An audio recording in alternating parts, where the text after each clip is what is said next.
Don't forget the online video bookstore where you can check out all the films and books we carry and the films and books that I've produced and written, all available at Infowars.com. And remember, you may know all about the New World Order.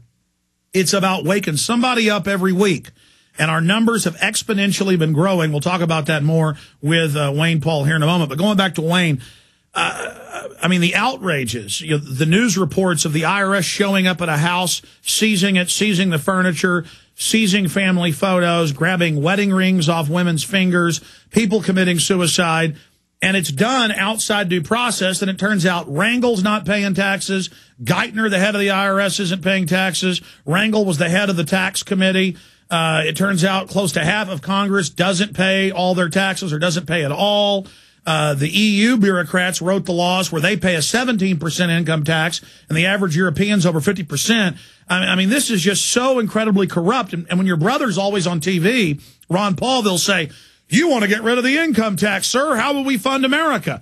And a lot of times he's at the Capitol. He goes, "The Capitol behind me was built 100 and something years before we even had the income tax." So, this country had a 10% growth rate yearly on average, zero inflation until we got the income tax, which, as Ronald Reagan's own Congressional Commission found in 81, not one red cent of your income tax goes to run the country. It all goes to the bankers, who now are fully bankrupting us by design. That's absolutely correct. And I think the important issue on the Gestapo tactics of the IRS people should understand that they are the collector of the debt that our government owes the banking system. And because of that, they feel they don't have to follow the law. In fact, that's what got me involved in IRS litigation some 35 years ago, because the first guy that walked through my office after he told me his story, he had a disability retirement, and within 5 weeks after he came to my office, he had gone back to drinking, and he died of sclerosis of the liver.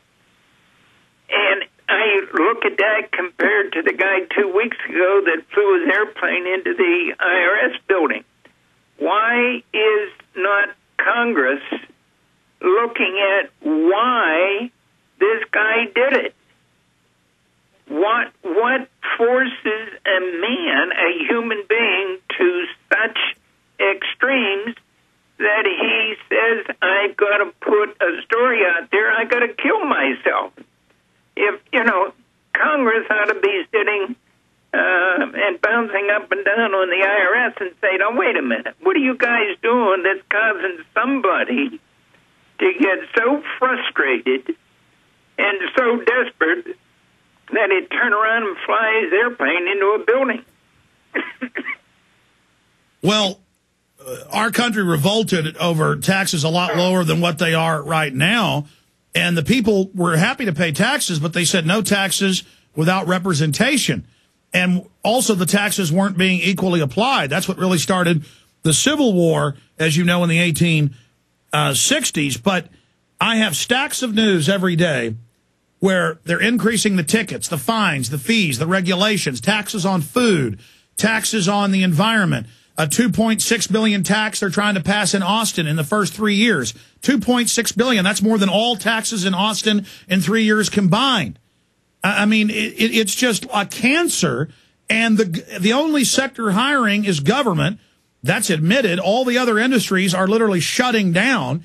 And it's like an orgy of criminality of the parasite class. Where do you see this going, Wayne?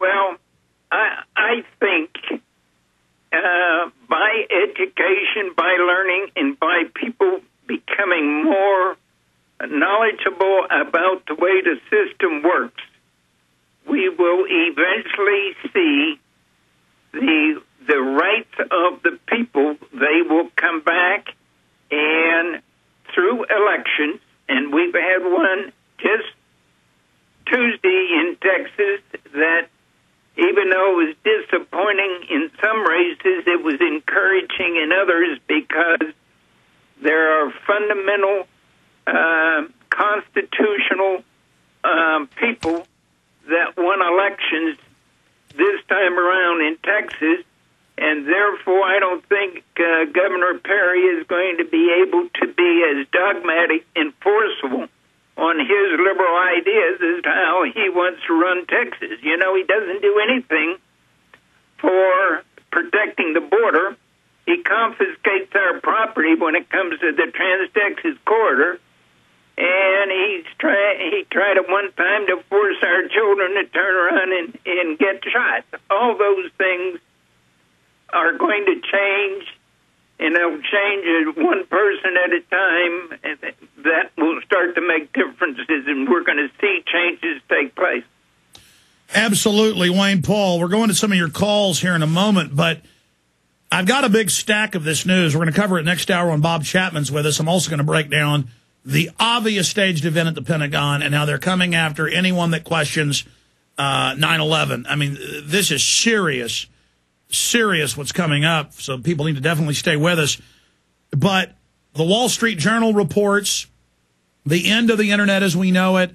Wired magazine says cybersecurity, the end of the open free Internet. That's the headline. So finally the media is paying attention to what we've broken down the last 2 months. It's now passed the House. It's in the Senate of what's in the cybersecurity bill. People are finally reading the cybersecurity bill. So good job to the audience getting this out to the media that we've requested you to do. It's finally all over the news. Here's the Drudge Report linking to mainstream news. Big Sis Unleashed. Homeland Security program digs into all Internet communications, tracking everything. No Fourth Amendment. Feds weigh expansion of monitoring. UK spy ships hidden in 2.5 million trash bins. Pay-as-you-throw, tracking everyone. Here's Infowars.net. This just went up. Steve Watson, it's also on prisonplanet.com. Former director of national intelligence calls for re-engineering the Internet. The world is one major cyber event away from total restriction of the web. They are now openly coming out saying they want to end free speech on the web, Wayne, because they know we're winning the battle for hearts and minds. We're waking the people up. Are you concerned about their open announcements that they want to censor the Internet?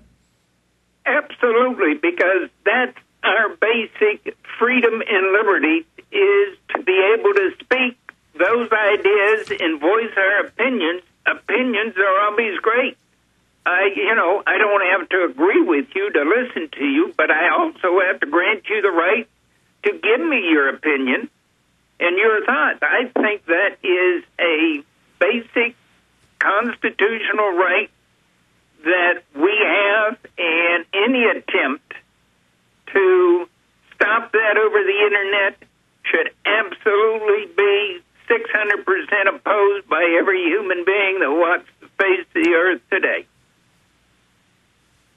Absolutely. I'm digging around here in my stack for that Wall Street Journal headline. I've also got Wired Magazine admitting that total censorship of the web now being set up where the Pentagon will run every Internet distribution system, openly talking about censorship.